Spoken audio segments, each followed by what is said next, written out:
Okay. Hi. I am here with my friend and colleague Bev, who I met through the a training that we were both doing with Terry Real, an RLT training about working with couples. And so we were both kind of in the last little leg of this process. And I met Bev, and she reached out to me and wanted to just like get to know each other. And in that process, I found out some interesting things about her just and her religious situation and her relationship that was really similar to kind of the people that I work with, mixed faith marriages. And so I just wanted to talk to you, Bev, today about all of that. But first, I just want you to introduce yourself, like who you are, where you live, just a little bit about who you are, and then we'll go from there. Okay, well, hi everybody. Hi, Suzette. Always lovely to speak to you. I feel we go on to these deep dives really quickly. As you can hear, I've got a South African accent, but I live in Israel. I'm a grandmother, yeah, to a lot of kids, grandchildren. And we live an Orthodox religious life. I would say that my husband and I started off pretty much at the same kind of level. And then I think he's deepened and mine lessened. And that's been a very interesting navigation, I would say, in our relationship. And I think that's what you also navigate when you work with your couples, don't you? Yeah, absolutely. So this is perfect. So I want you, so you are part of the Jewish faith, right? Yeah, Okay. So I would love for you to just kind of talk about how, so it sounds like you both started very similar. And then, like you said, yes. he kind of became more involved. I don't know how you want to word it, and you became less. So just kind of Right. talk about that and just the challenges and how you've navigated that, because you're someone who's trained in couples work and just kind of how you've found your way. I think it's really helpful for people to hear how other people are doing this in a different religious context. So I work with a lot of LDS Mormon people who are navigating that, but just hearing how somebody does it in a Jewish faith tradition and within Jewish culture, I think is fascinating. I think it helps people see that like they're not alone in this, that this is Right. actually something that happens in so many different religions and contexts, and just makes you feel like not alone in this, or like it's not just my religion where this can be a struggle. So I would just love Okay. anything you want to share and talk about, just kind of just share away. Okay. So I want to address two aspects which I find so helpful with the couples that we work with. One is that if usually when you join a religious religion, or you're born into, let's say, many of us don't get to choose, we're born into a religious faith. It's all about community and rules and how to be part of a more collective experience.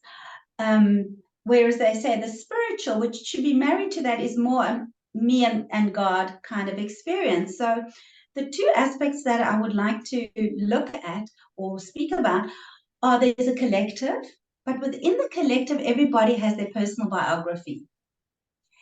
And if I look at our own, we grew up, my husband and I, in very similar backgrounds, family wise, in South Africa. Both our fathers are physicians, our mothers were stay at home moms. Our families look very much alike.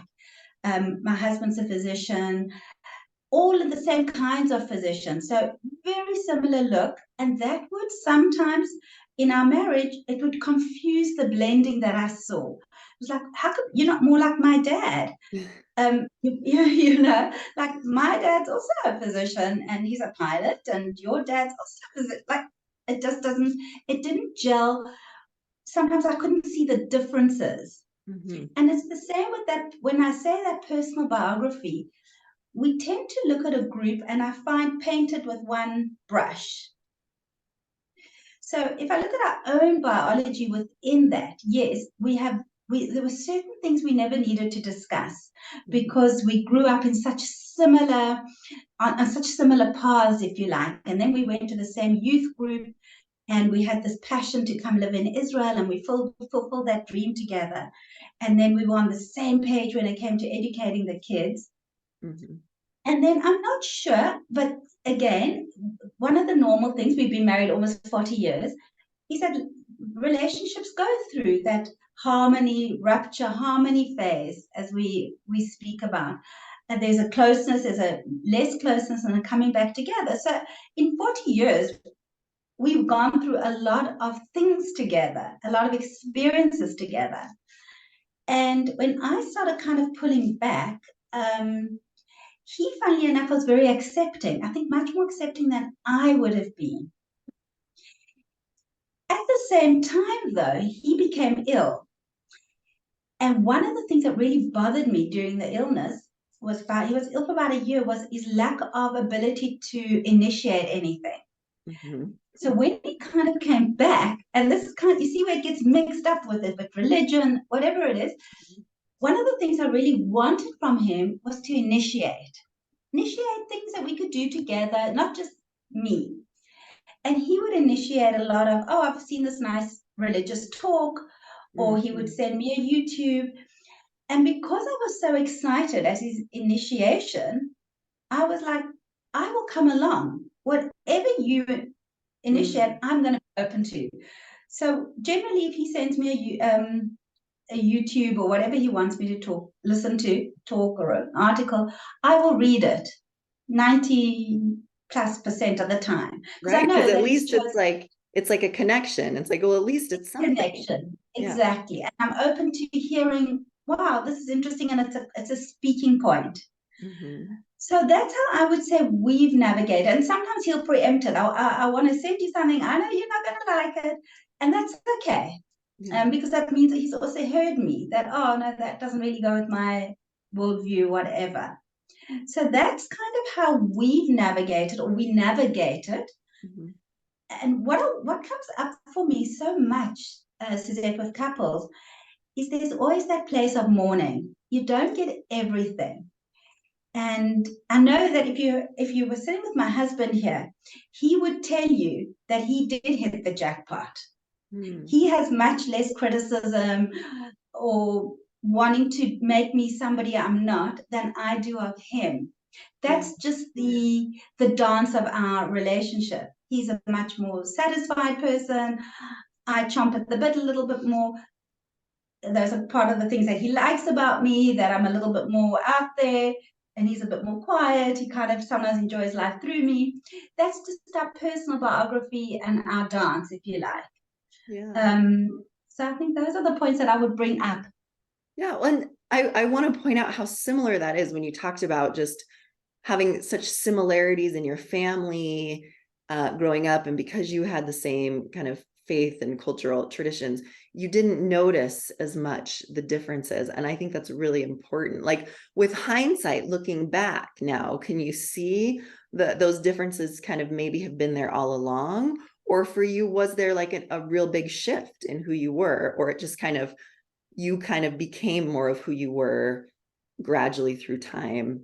Yeah, I'd love to hear about Right. that. So I would say it's a bit of both. And when I look back, I see that the shock, I think, of, oh, I didn't marry myself, was when we had the children. Mm-hmm. Um, and then like we had differences of different parenting styles.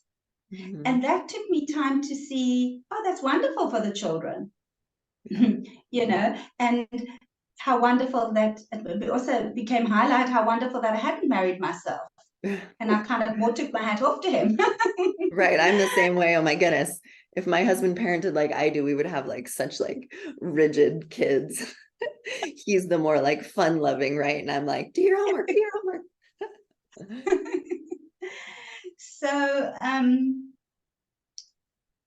so what so that was like a shocker for me, like, oh, we have different styles because of these different parents showing up suddenly as different grandparents also to the Mm-hmm. children. It was always all like, wow, these people are different, Yeah. not necessarily in a negative way, but I think part of that was part of the glasses that I was wearing were my grandiose one up glasses of my family, of course, does it the right way. Mm-hmm.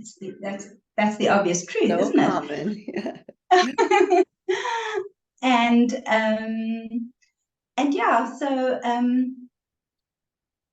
I think that even though he's more immersed in the faith today, he's also more tolerant of me. He's not necessarily more tolerant of the outside world, but Right. of me. He doesn't make a lot of, because as I said, religion's often about following rules, dressing a certain way, certainly in the Jewish Orthodox faith, Mhm. looking a certain way.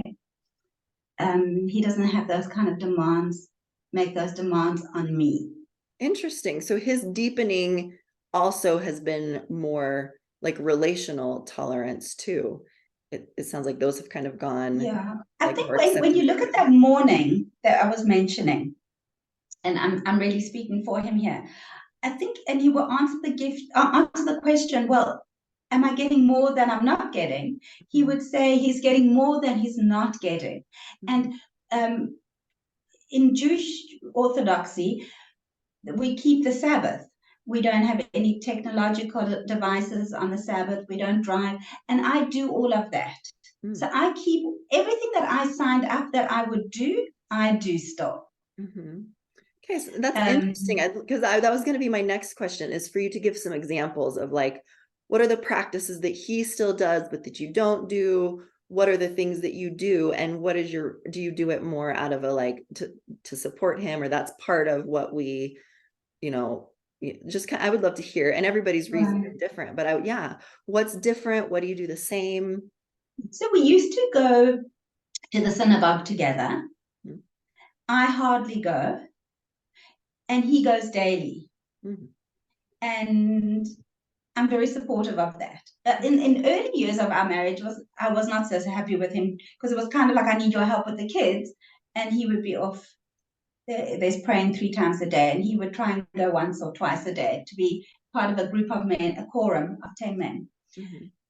Today, I know that's what he needs to do and he wants to do, and I'm very encouraging of that. And he doesn't ask me to join him on the Sabbath.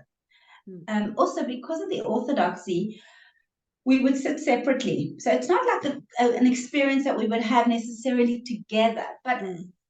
we would have together because he would come home, let's say if we'd gone together, and we would be able to talk about who we saw there, what the rabbi maybe spoke about, that kind of thing. But now he tells me what happened. He fills me in because I'll say, how was it? How was it for you? Whatever. Mm-hmm. For me, a lot of the experience is I go to the gym regularly and he goes to the synagogue. Mm-hmm. I don't always see that spiritual connection that I spoke of. Mm-hmm. I see the spiritual connection a lot more, maybe between us when we talk about things of appreciation that have happened in our day. So Um, it's shifted. It sounds like the ways you used to connect, you've just shifted and you connect a little bit in other ways by just like you ask each other, like, how was it? What did you learn? And like you said, you read or right. care about the things he sends you. It's like more of Yes. showing care. Like I care about Well, you. I respect his opinion and I'm open to being guided and taught. And if this is something of interest to him, Yeah. then I try and be on board with that, just as he does with me. The work that you mentioned at the beginning that we've been doing, he's been on board with that. He's done courses with me and read material. So Oh, I he's love that. Do you supported feel very like much. part of the reason that you're able to navigate it fairly well is because you're both kind of open like that to, supporting each other in these different ways. Again, I'm not sure if it had been reversed, if I would have been as tolerant. Um, he has been, maybe because he's much more settled in a way than I am. I'm more like loud and out there. Um, he's much more. Maybe I don't know if this is the right thing, but in this whole mix, he was born with a facial disorder, Mm, and so his whole life was never about the outside. mm, Because he was never say, "Oh, you're such a beautiful boy. You're so cute. You're so nothing like that." yeah. Was I was born more into that. My Interesting. parents were, let's see your girls. Your girls are so beautiful. Da, da. So Hmm. I think maybe his inner core is not about the outer appearance. That's really cool. I would So there's a lot imagine, of mix in it, is what I want to say. yeah, yeah, I would imagine that would play a big role in it. You're doing things because of what's in your heart and not for the Yeah. as much the outward things. But yeah, I think I agree. Every person's history and personality and each couple, like you in their biography, like you call it, I love that word that you're using. It all just plays into how you do this and what works and what doesn't and how it all plays out. Right. So it's fascinating. Um, I did want to ask about raising your kids. Did this kind of shift happen where you kind of pulled back and he kind of became more involved? Did that happen after you had raised your kids or during? And if so, was I that would say challenging? after. I Okay. was very much on board during, so schooling was very much agreed upon. Our oldest child, as is often the case, he was the one who challenged us. So he was in a pretty religious school and then wanted to switch. And Mhm. in this new school, there was a track for very religious kids. And we, of course, wanted him to be there because certainly this I felt it would reflect well on us. Mhm. And he pushed back on that. Mm. And as I think so often firstborn children will do, to Yes. define himself for who he is. And so then I think we began to accept that, oh, wow, they're not extensions of our bodies. And then with that kind of a possible or maturity Mhm. came the idea of, oh, we can maybe have a broader world view in Very this cool. family, Yeah. I think. I love that. I love that. And now that you have grandkids, is that how is this playing out for your grandkids and being the grandparents? So just the other day, our oldest are 8, and I was reading to one of them Steven Spielberg's biography, Mhm. and it was saying that his father was always very creative, and he gave him his first camera, and his mom, I think, was an artist. I can't remember, and I was trying to explain to my grandson things that we kind of just fell into. I said, one day, I said, you are also going to do things that your parents have taught you. He was like blank. Now, if you see him, he is a copy of his father. Mhm. He wears a skull cap the same way, placed the same way as his father. He's just a copy, but he can't see that in his life yet, and he is following his parents' route at the moment because he's only 8. Right, so he's in a religious school, and he goes to the same youth camps and activities that his parents went to. Mhm. Um, but I would say that in some regards, some of our kids have taken their religion to a deeper level than we have, Mhm. and then married people who support that, Mhm. and others maybe less so. Mhm. Is that hard for you ever personally, or does that affect you, or you're or no? Yeah, that is such a great question because I notice, especially with the one son who's particularly religious, he can ask me anything. If my husband had to ask me for the same things, it would be like, but this boy can ask me to do anything. You wouldn't, but you need to remake your house kosher. Okay, no problem. I'll do that, Interesting. So you just feel like love, it's just the love that you're So like, sure. unconditional. Yeah. It's so unconditional for him. That's And I've got a few kids like that are more, and they could just ask for anything. It's just fine. But if my husband had to ask for those restrictions, mhm. it would be tough. Yeah. It would be. That's He interesting. doesn't I he love doesn't that. have the same rules. Yeah. So different with your kids and grandkids. You just love, Yeah, and so it doesn't, it's different than with a spouse. I can see that and I agree with that. yeah. Speaking of the It's a kosher, that well, okay, go sorry. ahead and finish your thought and then But I was going to say it's so unconditional. And when I sit with couples, mhm. and especially if I hear, his mother adores him, I'm like, just like you adore your child, and one day your child's going to get married, and that person might not adore your child quite as much as you do either. It comes as quite a shock. You mean somebody's going to adore my kid? Right. So when you mentioned kosher, it just reminded me, like, is that an area of tension? Is that hard? Because all the rules, like you mentioned, like religion and Orthodox religion Right. is about so many rules. And how do you navigate that? Because this is your space also, that your house, and you're sharing a Right. space. And how are you navigating that? So because we, agreed upon a certain level when we got married, I still keep to all of that. And some things I'm a little bit more stringent to make it as comfortable as possible for all the children when they come and when they want to eat. Mm, And it's fine. It's very, look, living in Israel, it's very easy to get whatever they need. It's not like I have to really go out of my way. yeah, Their requests aren't that extreme, in my opinion, either. They're not difficult at all. yeah. So And in terms of kosher, it's when they're not. not around, when it's just you and your husband, so you kind Yeah, of keep the kosher rules. Is there any area around the rules where you kind of are like, I can't do that. I'm not going to do that. And you've kind of right. found a compromise or not? I'm just curious because I don't know what that looks like within the Jewish. Yeah. So I mean, you might not know this about, and your audience might not know this about kosher, but it's not just about meat and milk Hmm. and the slaughtering. But for instance, leafy vegetables, they if they're grown hydroponically without touching the ground, then they don't then they're bug free, and bugs are unkosher. So I might not buy if I'm on my own. I Hmm. might not buy the hydroponically grown lettuce. Hmm. But when the kids are around, then I'll always buy that. Yeah, But the kids are around so much that I generally always buy it anyway. But if they're not, then I will, I went to a friend the other day and she's vegan and she doesn't keep kosher. And she said, would you eat anything here? I said, yeah, it's fine, But my husband might feel differently because she yeah. won't have checked her leafy vegetables and stuff like that.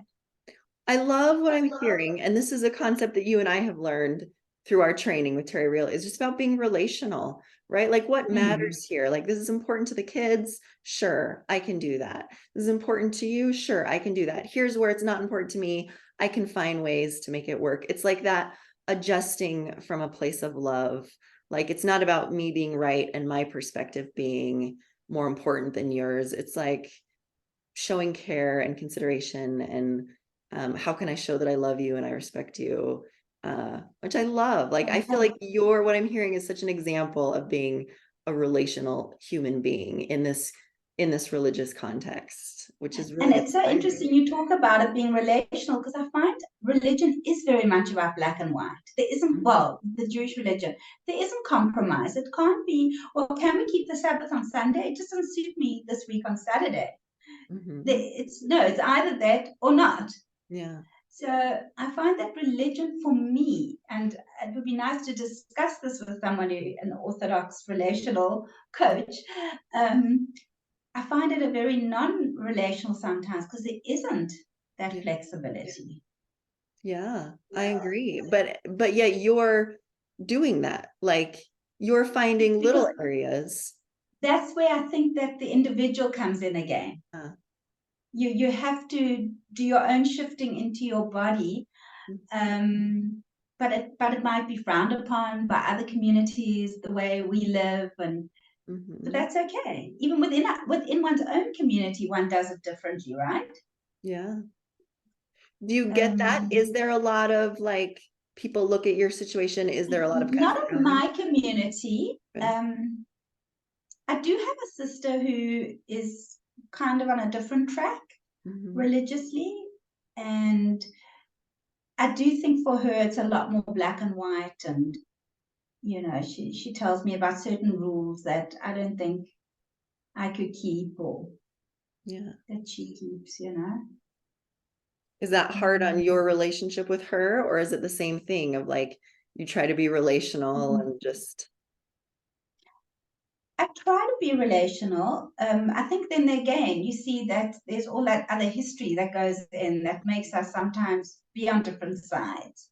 yeah, Um, so it's not necessarily, one could possibly try and place it on the religion, but mm, it's got its own history and its own baggage. yeah, yeah, And the religion can be, and sometimes my sisters and I feel with the sister that it's a way of her protecting herself.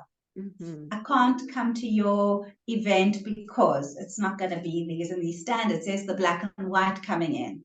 Yeah. Yeah, I love Yeah. that. It's always more, it's not so black and white. It's more about people's all of their own things and Right. So I religion think and yeah, exactly. So I think for her, in her case, I think it is a way of sure.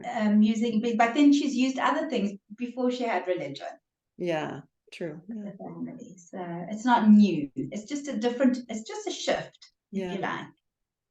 Well, I love this. I love this. I feel like you have so much wisdom. So I want to, before we shift to the other thing that I want to talk about today, do you have anything you want to tie, just thoughts or anything you want to kind of tie up about this, just about navigating the complexities? I love how you've talked about just kind of mourning Yeah, that I it think maybe that's isn't a very big exactly. piece that I was going to bring back up again. Yeah. Um, that piece that there is a grief. Mhm. Um, and I think Terry brings it up like, if a couple, say a non-religious couple, one votes in the American system, Democrats, and one's Republican, and you go out for dinner with this couple and they're both Democrats, let's just say, they look to you, looking from the outside, the perfect couple. Wow, they're so in agreement. And you can take anything, it can be religion, it can be their parenting style, but they also have something that they're mourning. And even if, let's say, they do vote the same, my husband and I, we have very similar religious beliefs and political views, but within that, there is also our personal differences. Mhm. So that's one thing I would say is be kind and compassionate to that, to the grief, and hold it. And the other thing I would say, and again, pointing to religion, just because religion is something that has rules, that can become unrelational, is if you feel as a two-head system, you're stuck, is to turn to somebody that you feel can help you look at it possibly differently, and how you come together, whether that be someone of your faith, Mhm. or someone that you feel is relational. Sometimes I see on one of my groups, people will ask, is this person's, I'm looking for someone, but they must be religious, and they must be a woman, or they must be a man. But everything you and I are speaking about, you could say that maybe if I was on a gay group, Mhm. it must be a man, it must be a woman, or whatever. Yeah. And be sensitive to that, and be sensitive to where you feel most comfortable. Yeah. I agree I think that would completely. be my Beautiful. I takeaway. love that. Yeah. Thank Any you. other thoughts to tie up that segment? I think you've given, I love just your perspective, and it's so, I don't know, I think it makes things so clear hearing it just within a different culture, a different context. It really highlights what really matters, the relationality, just everybody has to mourn and grieve that it's not going to be 100% what you want, and you have to be okay with that, and learning to find this way to navigate it even in this a religious system that has rules and that isn't relational, finding a way to be relational. So I love all those thoughts. Anything else? The other thing I might add, which can be challenging in the mix, is when the couple expand to family. Mm-hmm. Any expansion is going to demand of you, your family, to grow. Mm-hmm. Either you'll become more constrictive to try and keep the children in place because they were very compliant as little ones. Yeah. And then they become, oh, maybe I want to see the world differently. If you can expand with them, that will keep them close. Yes, I love that. Well, thank you for all of that. And I want to shift gears because we had arranged this meeting before everything happened. Or we had talked about kind of meeting to do this before everything happened with Israel. And now there's a war. And I wanted to really just hear from you because I think there's so much we can learn from you because you are in this extreme situation. You're living in Israel, there's a war happening, and just what tools you are bringing from your training about how to be a relational person, how to navigate relationships. Like, how are you using any of that in your current situation? I just think there's so much we could learn. So I would love, I Oh, don't even know where to direct the questions. I just want you to talk about first, like what it's like living in Israel right now with all this happening, how it's impacting you and your family. And then just whatever you want to share about what all of this has brought up for you and how to navigate it.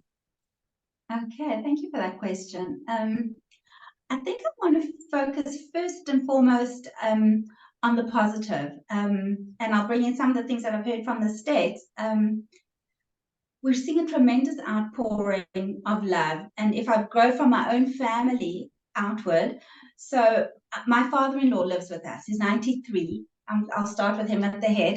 And Mm-hmm. he was kept on saying to me, I want to volunteer, I want to volunteer. Mm-hmm. And there was no ways he could do any volunteer work. He's very fit and everything on his own. So we found a project where he could go with retired people onto an army base and pack food parcels for the soldiers. So one of my daughters said, no, she'll go with. And on Sunday, I've said I'll go with because it's actually a nice experience just to have it to do with him and see what's Yeah. happening. So from him all the way down, everybody's doing something. You know what? I won't get into the details. Some of them are doing more challenging jobs than others, but we're all contributing in some way. And the thing that I want to highlight the most, Israel's a very small country.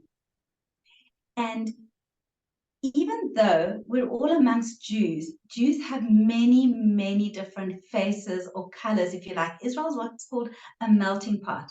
So I might be more Western, but then you have Jews from Morocco, Jews from Syria, Jews from whatever. They look different colors to me. They might have slightly different traditions, but we're all connected. Mm-hmm. And where we're seeing that, for instance, we'll go into the supermarket and they'll be playing a song that will touch everybody. Or somebody asked me, how can you even go back to your Pilates class? I said, I'll tell you how. In my Pilates class, I don't have to explain to the teacher, the instructress, well, I'm having a hard time because I'm the only Jew here. She knows what music to curate. Everybody, oh, sorry, that. Everybody knows what's going on for the other person. One woman could be weeping, one could be feeling hopeless, and we're all just there, often without words, to hold each other. Mm-hmm. And what's been highlighted to me, and this is what I want to expand it even more. I was on a call with Desiree. I don't know if you heard, she was talking about Latino in the States. Mm-hmm. Yeah. And what came up for me was, wow, America is so big. And when I look at some of my American clients, they feel lost. Mm-hmm. Israel is so small. So my neighbor, who I only met yesterday from wherever she comes from, Toronto, let's just say, she's my sister. I Mm-hmm. don't even know her name necessarily, but we have a common thread that's going through our soul. Mm-hmm. And I believe that's our strength.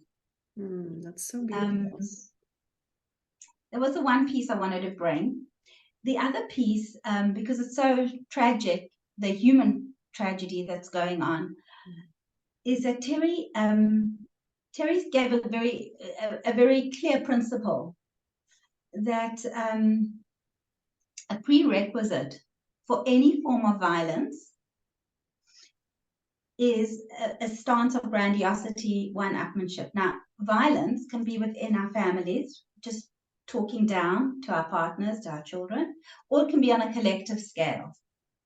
And the prerequisite is that we don't see the other as fully human or having the same value. Mm-hmm. And what he says so beautifully is that democracy or love demands democracy, that I see you eye to eye. And that is kind of what I feel gives me hope to continue looking towards Mm-hmm. that democracy, if you like, of where we have a value. Why? Just because we've been put here. Either God put us here or the universe, call it what you will, Yeah. but That not is because we can so do anything. that is so Sorry, powerful. not And I because imagine anything we do. hard.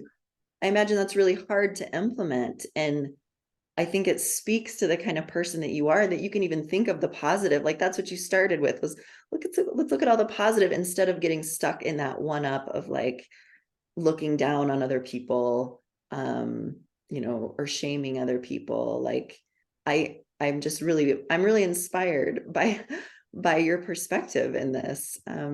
Thank you. I have to say, and this might be a negative, that we've been going through a very tough time in the country where we haven't felt united.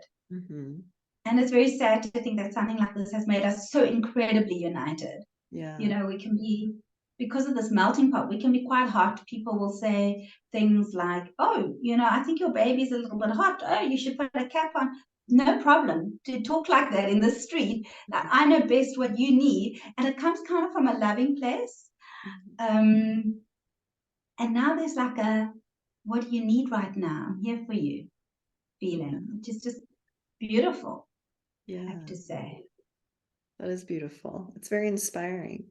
Well, keep sharing anything. Like what else I'm sure you have a lot. You could probably talk a lot about this whole situation, but I think your perspective Yeah. is so It's valuable. interesting to see how it is for the children. Mhm. Some of their fathers are walking around with guns. They're not coming home. Firstly, they're not coming home every day. My husband and my father-in-law are now out helping one of my daughters with her three kids. Wow. It's shifted for everyone. Mhm. Um, Everybody's just doing their bit. I can just tell you some of the beautiful things. One of our daughters-in-law, she's very artistic, and her husband's also away. And when she fetches her kids in the afternoon, she'll take them to a hotel where there are people who've been evacuated from their homes, and she'll do face painting for the children. That's so Um, nice. yeah.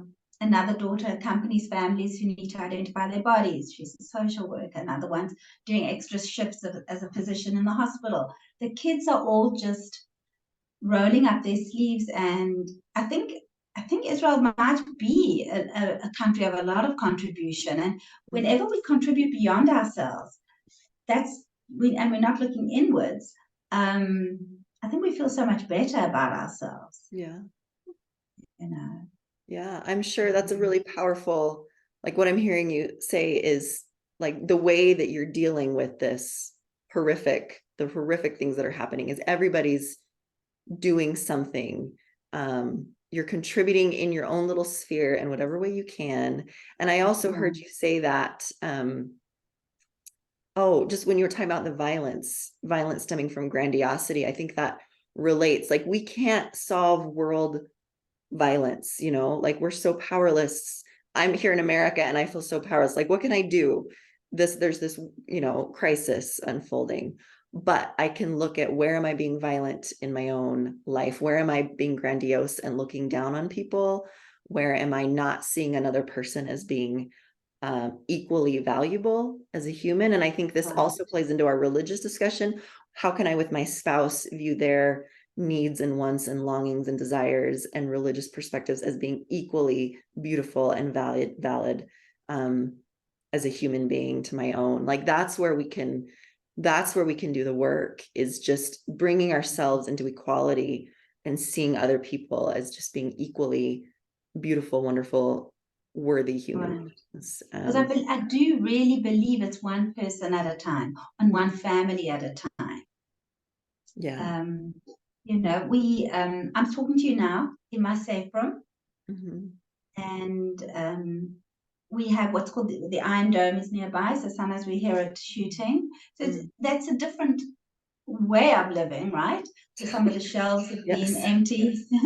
The shelves have been empty. Mm. In this, not empty, but we can manage. Again, possibly our family is a little bit more resilient. If there isn't chicken in the supermarket, it's okay. We can manage without. Yeah. We're also not in the heart of the fighting, Mhm. but we do have a son-in-law down south, and as I said, and another son on the border. But we pray that everybody will be safe. If God forbid something happens and you call me in again, you might meet a different person. Absolutely. You Yeah. know. And how are you being okay within yourself? I mean, I know I'm hearing you say like we're contributing, I'm getting outside, we're all getting outside of ourselves, and that helps us just manage all of this. But just knowing, like, how are you managing to be okay, just knowing that, like, yeah, things could change instantaneously. My kids, like, what are you doing? How are you? I think you're talking again into one's personal sort of resilience. Mhm. So, for instance, if you talk about to my husband, he's much more attached to his cell phone Mm. than he was before, and that I am. Mhm. And news, I have a way of detaching a little bit, Mhm. and then maybe a week into the war, I suddenly had this like crash. I was like, just had a depressing kind of day, but then quite quickly I can pick myself up. Mhm. I can, okay, what should let me see what I can do right now. Yeah. I can look outside myself. But I think what I'm describing is often everybody's life, right? Mhm. But sometimes I can't go to the place that this is hopeless. I know this is home. Mhm. I know there isn't any other place for me. We would never. I mean, when during the Gulf War, we had two children, and our parents got together. They were still in South Africa, and they wanted to send us tickets. And then one of my sisters turned around and said to me, "You're so selfish to stay there," which is so interesting. That same sister Mhm. can't. She's in Australia visiting her children. She cannot wait to get here. She's got a ticket booked, and there's no way she's canceling. Interesting. And yeah, like she's gonna be here and she's gonna do and Yeah. Well, I imagine too, you have to kind of just let there be space for all of the different feelings, the crashes, the moments of yeah, depression, the moments of hopelessness. And like you mentioned in the Pilates class, like someone might be weeping, somebody might be having a hard time, and that there's just kind of an acceptance in in your community in Israel for the fact that that's just how it is going to be right now. right. We're all feeling the same thing. Mm-hmm. I don't know, and I've been so trying to think about 9/11. Mm-hmm. Did all Americans feel this shock, or it's so huge? And it only dawned on me when I was listening in on this conversation about the Latinos Mm-hmm. that, wow, Israel doesn't have that. Yes, we've got our Latinos and we've got everybody, our Cuban Jews, but we're all Jewish. Yeah. And that's a combining thread. Like I was talking to someone on the group. I said, I've got this couple. They're both American. Mm-hmm. He's black, and she was born in South Korea, but she came to the States when she was 5 months. Do I need to call them a mixed race couple because they're both American? And she said, yeah, that's a mixed race. And I was like, oh, okay. So the fact that they're both Americans, almost secondary. Mm-hmm. Yeah, different. Yeah. It's different. So whereas here it's like we're Jewish. Oh, where do you come? Oh, I come from South Africa. Oh, you come from England. Oh, okay. Yeah, like that's your identity. The Jewish is more the main Yeah, identity. Yeah, very much so. You know, interesting. that's the street cleaner, that's everybody. Whereas you have much more diversity, Yeah, I think. well, it's fascinating. Well, I'd love because I think kind of the theme, one of the themes that kind of runs through all of this is this idea of relationality, how to be relational, how to not be grandiose or one up, how to see each other as equals, how to maneuver. I would love to just hear your kind of your interpretation or definition, what relationality means to you, what that looks like in your life personally. Yeah, any thoughts on that? What comes to mind are two things. One is Thomas Hubel, who says, I feel you feeling me. Mm-hmm. I think he said, I feel you feeling me, feeling you. That can I be outside of myself and just tune into you. And in order to do that, for me, it's that pause that I need to take. Like my husband came home just before I came on this call, and there were a million one things. Oh, you're gonna go see Gabby, you're gonna help with the kids, you're gonna take your father. Da, da, da. Okay, I'm on my call. So now you seem like this person, but there was this conversation. How was your day? How was your day? Okay, fine. What did you do? But it was like in 5 minutes. Mm-hmm. We will, we, we will take that time back again later tonight. We'll probably have a little walk or whatever.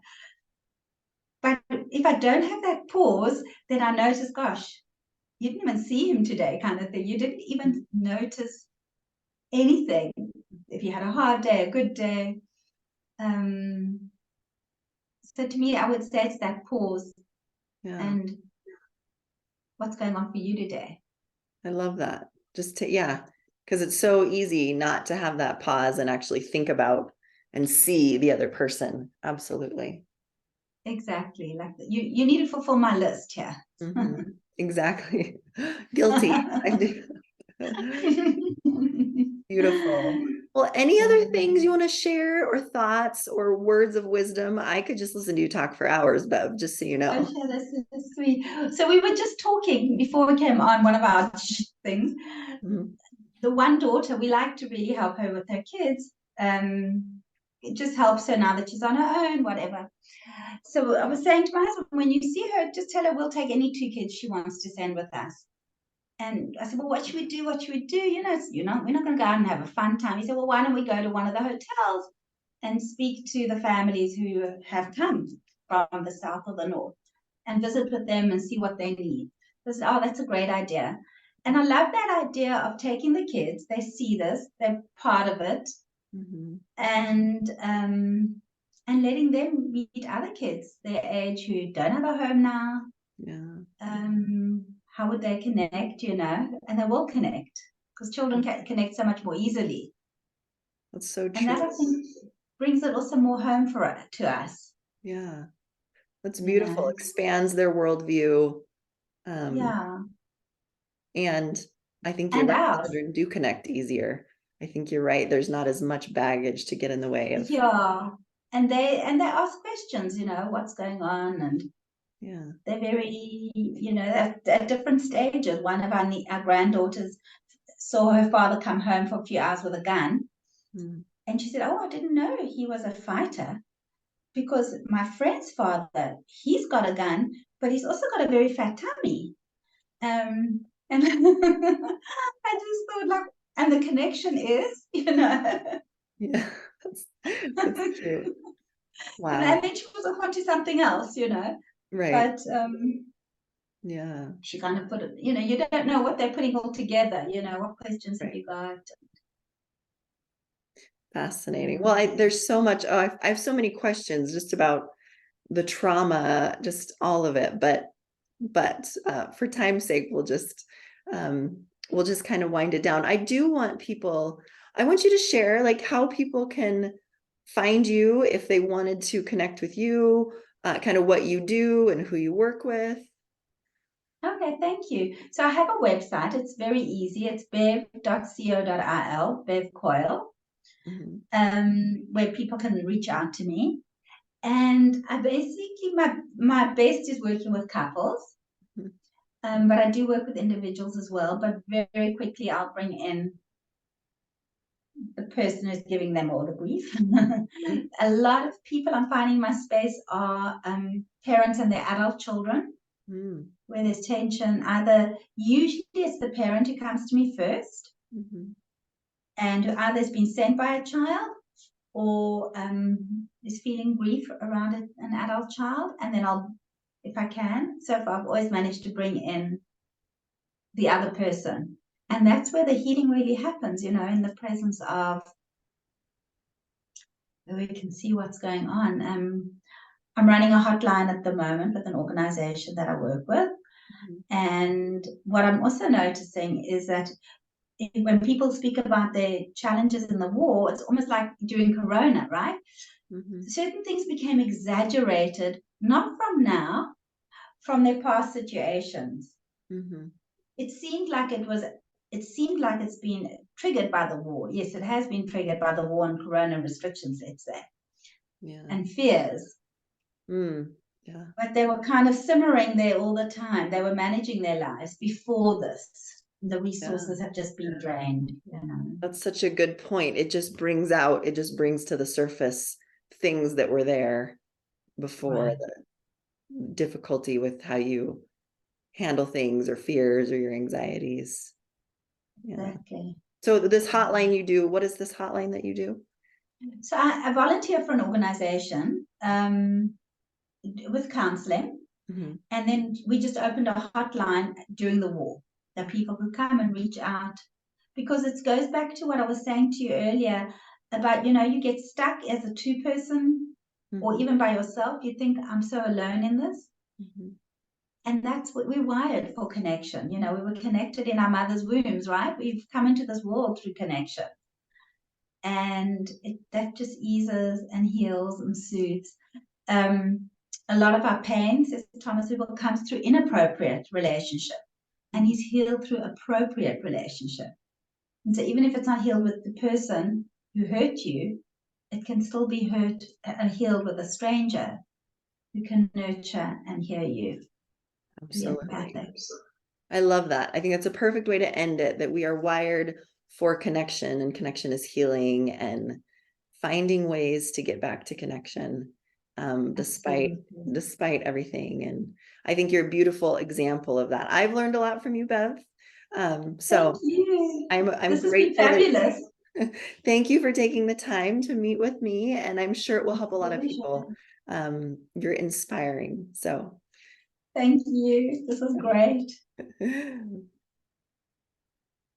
oh, let me just stop.